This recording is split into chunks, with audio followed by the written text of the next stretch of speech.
کی منظوری کے بعد یہ نوٹیفیکیشن جاری کیا گیا۔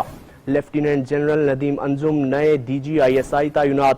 وزیر اعظم کی منظوری کے بعد نوٹیفیکیشن جاری کیا گیا۔ لیفٹیننٹ جنرل ندیم انجم نئے D G I S I تعینات کر دیے گئے ہیں۔ اسی پر بات کرنے کے لیے ڈائریکٹر 7 نیوز عامر راؤ صاحب ہمارے ساتھ موجود ہیں۔ عامر صاحب، تعیناتی تاخیر کا شکار تھی اور بالآخر یہ تعیناتی ہو چکی ہے اور نوٹیفیکیشن بھی جاری کر دیا ہے۔ جی بالکل، ایک بڑی خوشائند اور اچھی خبر ہے۔ ابھی اب سے کچھ دیر پہلے ایک نوٹیفیکیشن جاری کیا گیا ہے پرائم منسٹر ہاؤس سے۔ اس کے اندر جو ایک اہم چیز ہے جو یہاں پہ میں مینشن کرنا چاہوں گا وہ یہ ہے کہ یہ جو نوٹیفیکیشن ہے اس کا اطلاق جو ہے وہ 20 نومبر سے آئندہ ماہ 20 نومبر سے اس کا اطلاق ہو رہا ہے، یعنی کہ 19 نومبر تک جو ہے وہ جو D G I S I موجودہ ہیں وہ وہی رہیں گے۔ 20 نومبر کے بعد ان کی اپائنٹمنٹ کا جو ہے وہ نوٹیفیکیشن جو ہے وہ وزیر اعظم سے جاری کیا گیا۔ اور یہ ایک اس لحاظ سے جو میں نے اس سے پہلے بات کر رہا تھا کہ خوشائند ہے، کیونکہ ایک پاکستان کی اسٹاک چینج جو ہے وہ کافی زیادہ مسائل کا شکار تھی، صرف اس ایک کشمکش کی وجہ سے۔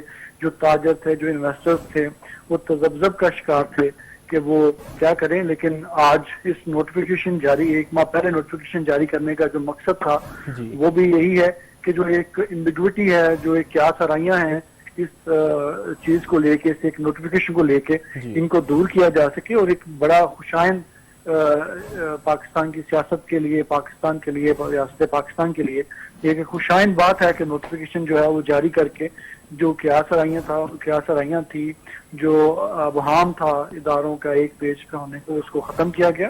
اور میرے خیال میں یہ جو یہ نوٹیفیکیشن ہے جاری ہونا ایک قدم ہے۔ بالکل، یقیناً یہ ایک خوش آئند عمل ہے۔ عامر صاحب، اپوزیشن کی جانب سے بھی تنقید کا نشانہ بنایا جا رہا تھا کہ وزیر اعظم کی جانب سے پتہ نہیں کیوں اس تعیناتی کو تاخیر کا شکار کیا جا رہا ہے۔ جو اپوزیشن ہے، اپوزیشن ہو یا دوسری جتنی بھی جماعتیں ہیں، وہ اس حوالے سے اپنی سیاسی بیانات ان کا دینا ان کا حق بھی تھا اور دینے بھی چاہیے تھا۔ میں نے جیسے پہلے کہا کہ دیر آئے درست آئے، یہ نوٹیفیکیشن اور اس سارے معاملے کو جو تو اس طرح طول دینا بھی نہیں چاہیے تھا۔ اور اگر اپوزیشن نے اس کو ایکسپلائٹ کیا تو obviously انہوں نے ان کا بھی، اپوزیشن کا بھی حق ہوتا ہے کہ وہ اپنی جو حکومت کی غلطیاں ہیں ان کو ایکسپلائٹ کر سکے۔ تو اپوزیشن نے ان کو ایکسپلائٹ کیا اور غلطی اس کے اندر obviously ہماری حکومت کی بھی تھی جس کو کیا وجہ ایک معاملے کو جو ہے وہ طول دیا گیا۔ اس سارے معاملے کو جتنی جلدی ہو سکے اتنی جلدی پہلے ہی اس کو نمٹا دینا چاہیے تھا، تاکہ کسی قسم کا جو ایسا تاثر تھا وہ نہ دیا جا سکے۔